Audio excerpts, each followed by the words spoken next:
muito boa tarde. Estamos aqui no Estádio Nacional em Dili, onde decora mais um dia cheio de emoções nos 12º Jogos Desportivos da CPLP Timor-Leste 2025, com destaque para as provas da modalidade de atletismo.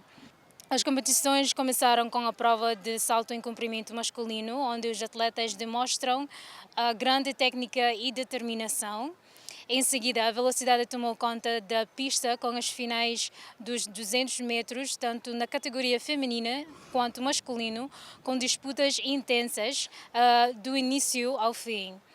A prova dos 1500 metros femininos trouxe um ritmo mais estratégico, exigindo a resistência e foco das atletas até cruzarem a linha de chegada.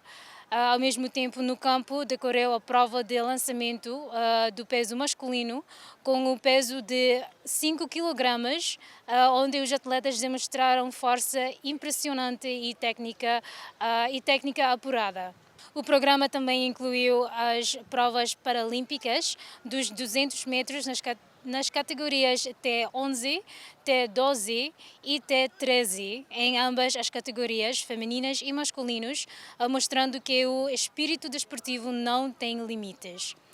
Encerrando a programação do dia, o emocionante revezamento 4 vezes 100 metros misto levou o público ao delírio, com equipas formadas por atletas dos dois géneros e darem tudo em cada passada.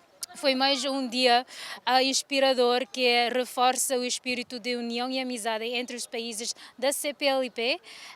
Continue conosco para mais atualizações, destaques diretamente dos Jogos da CPLP 2025 aqui em Dili.